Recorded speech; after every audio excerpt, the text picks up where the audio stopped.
One peninsula, 3,000 years of civilization stacked on top of each other.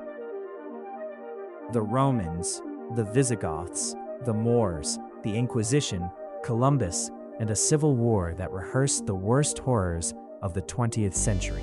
Spain is not just a country. It is a battlefield where the entire history of Western civilization played out, layer after layer, one on top of the last. This is the full story.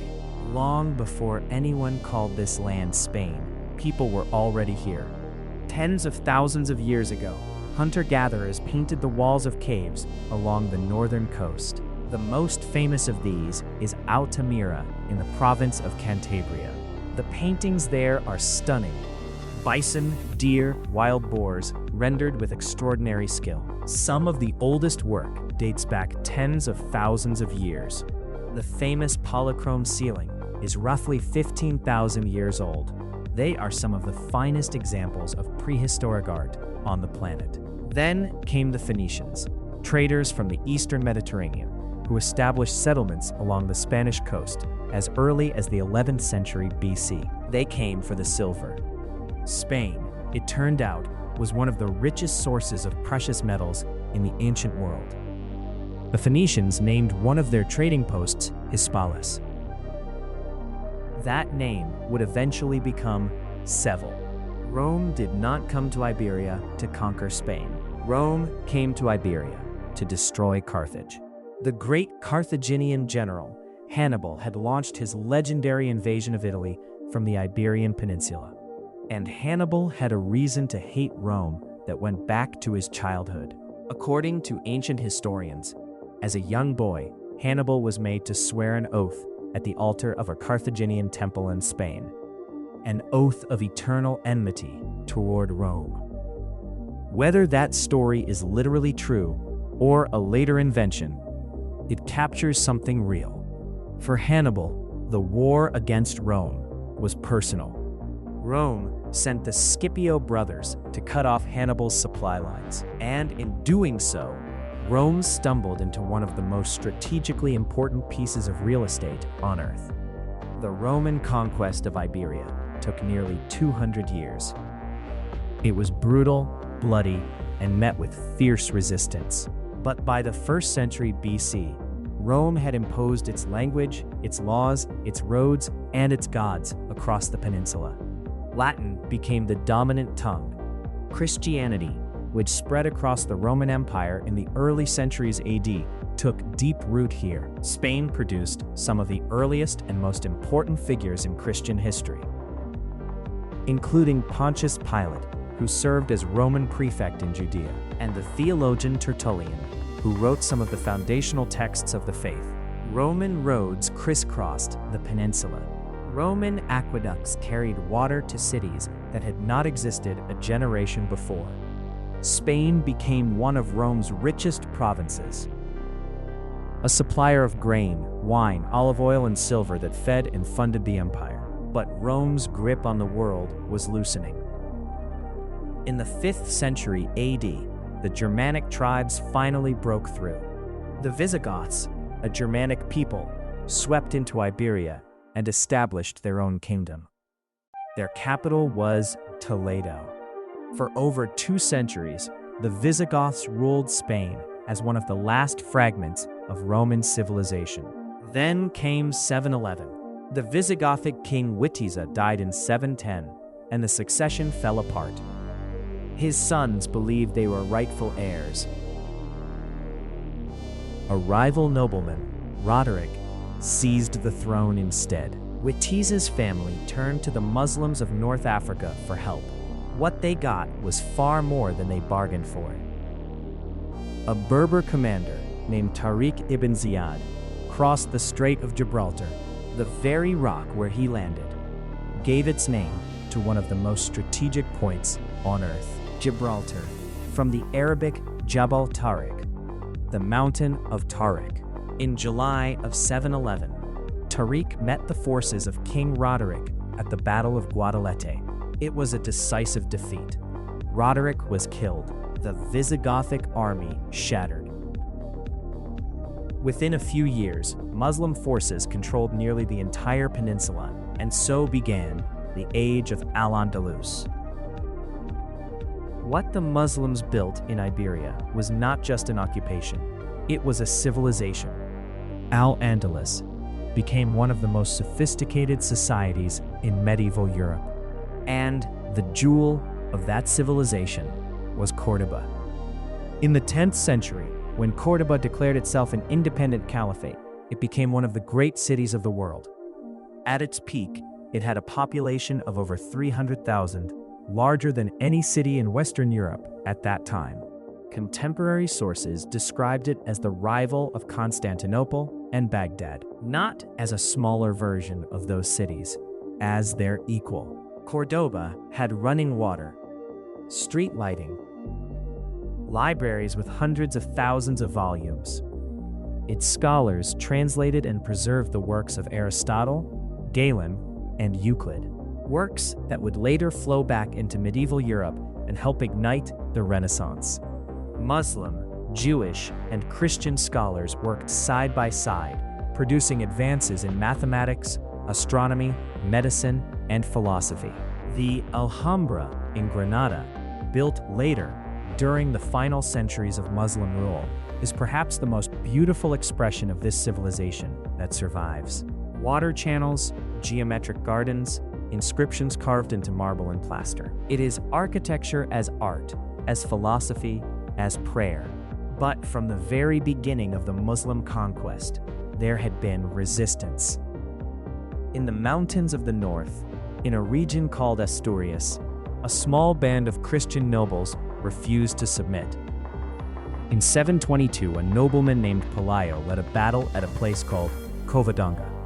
The exact scale of that battle is debated by historians, but the significance is not. It is traditionally regarded as the beginning of the Reconquista, the centuries-long Christian campaign to reclaim the Iberian Peninsula.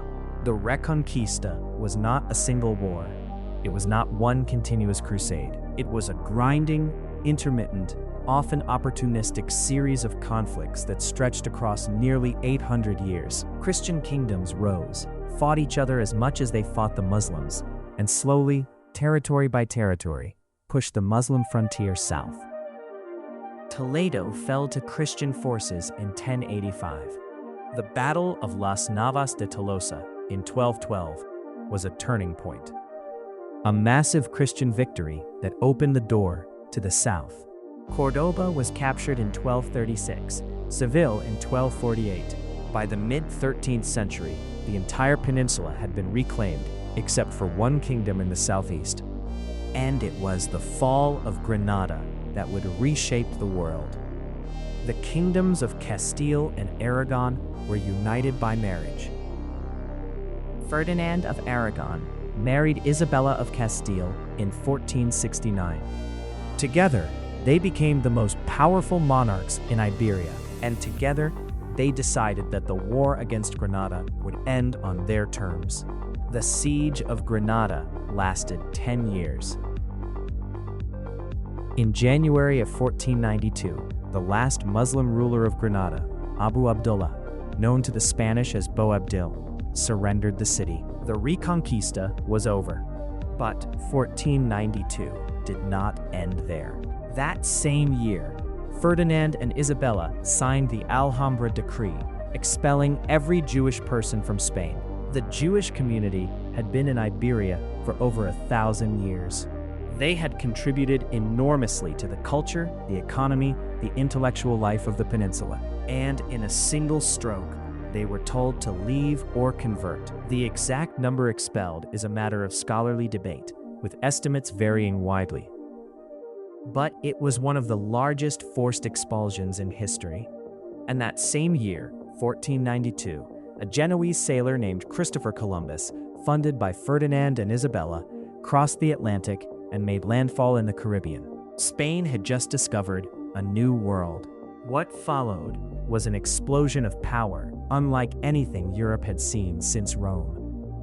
Spanish conquistadors conquered the Aztec Empire in Mexico and the Inca Empire in Peru within a single generation. The wealth that poured back into Spain Gold, silver, spices, raw materials from across the globe made Spain the most powerful nation in Europe. Under Charles V, who ruled from 1516 to 1556, the Spanish Empire stretched from the Philippines to Peru, from the Netherlands to Naples. But power at that scale demanded control, and control, in 16th century Spain, meant the Spanish Inquisition. Established in 1478, initially to identify and punish conversos, Jews who had converted to Christianity but were suspected of secretly practicing Judaism, the Inquisition evolved over time into a much broader instrument of religious and political authority. It targeted Muslims who had converted, Protestants, and anyone whose beliefs or behavior were deemed threatening to the Catholic orthodoxy of the crown. The methods included torture, imprisonment, and public executions known as autos de fe. The Inquisition is one of the darkest chapters in Spanish history. It operated for over 3 centuries, and its shadow, the idea that religious orthodoxy could be enforced through state terror, shaped the political culture of Spain long after the formal institution was dissolved. And yet, at the exact same moment, Spain was committing terrible acts in the name of faith. It was also producing some of the greatest art and literature the world has ever seen. The period known as the Siglo de Oro, the Golden Age, stretched roughly from the late 15th century through the 17th. Miguel de Cervantes wrote Don Quixote, widely considered the first modern novel. Francisco de Goya painted some of the most psychologically intense works in the history of Western art. Diego Velázquez captured the Spanish court with a realism that would not be matched for centuries. This is one of the things that makes Spain's story so complicated. Empire, brutality, intellectual brilliance, and artistic genius did not exist in separate compartments. They coexisted. The same civilization that funded the Inquisition produced Velázquez. Spain's imperial dominance did not end with a single event. It eroded. The defeat of the Spanish Armada in 1588, when an English fleet destroyed Spain's invasion force off the coast of Britain, was a symbolic blow. But the real damage was structural. Spain had spent its wealth on war rather than building the domestic industries that sustain long-term power. The empire was vast but thin, and the Habsburg dynasty, which had ruled Spain for nearly 2 centuries, was plagued by succession crises and political instability. When the last Habsburg king, Charles II, died childless in 1700, Europe went to war over who would sit on the Spanish throne. The War of the Spanish Succession lasted from 1701 to 1714. France, under Louis XIV, had placed his grandson on the Spanish throne as Philip V. The rest of Europe could not allow that. The resulting conflict was one of the largest wars in European history up to that point. It ended with the Treaty of Utrecht in 1713. Philip V kept the Spanish throne. But Spain lost its empire in Europe. The Spanish Netherlands went to Austria. Naples, Sicily, and Milan went to Austria as well. Gibraltar and Minorca went to Britain, and Gibraltar has never come back. Spain was still a kingdom, but it was no longer the dominant power in Europe. The 19th century brought upheaval after upheaval. Napoleon invaded Spain in 1807, and the resulting Peninsular War bled both nations for years. Spain lurched between monarchy and republic, between liberal reform and conservative reaction. The 20th century brought the ultimate test. The Spanish Civil War, which began in 1936, was not simply a conflict between left and right within Spain. It became a rehearsal for the war that was about to consume the entire planet. Nazi Germany and Fascist Italy poured weapons, troops, and aircraft into the conflict to support the nationalist forces under Francisco Franco. The Soviet Union backed the Republicans. International volunteers from across the world, motivated by anti-fascism, by solidarity, by ideology, came to fight and die on Spanish soil. The death toll reached roughly 500,000. Pablo Picasso painted Guernica, one of the most powerful anti-war images ever created, in response to a Nazi German bombing raid on a Basque town. The war ended in 1939 with a nationalist victory. Franco ruled Spain as a dictator for nearly 4 decades. The country was isolated, impoverished, and cut off from the European mainstream. Franco died in 1975, and what followed was remarkable. Spain did not collapse into chaos after dictatorship.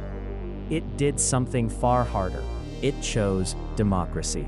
King Juan Carlos I, whom Franco had designated as his successor, became the architect of Spain's transition. He worked with Prime Minister Adolfo Suarez to guide the country through free elections, a new constitution, and a peaceful transfer of power, all in the space of just a few years. When military officers attempted a coup in 1981, Juan Carlos personally intervened to stop it. Spain joined the European Union in 1986.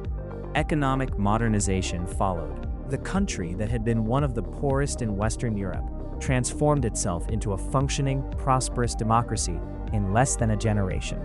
3,000 years. Phoenician traders and Roman roads. Muslim scholars and Christian crusaders. The Inquisition and Don Quixote. An empire that spanned the globe and a civil war that presaged the worst conflict in human history.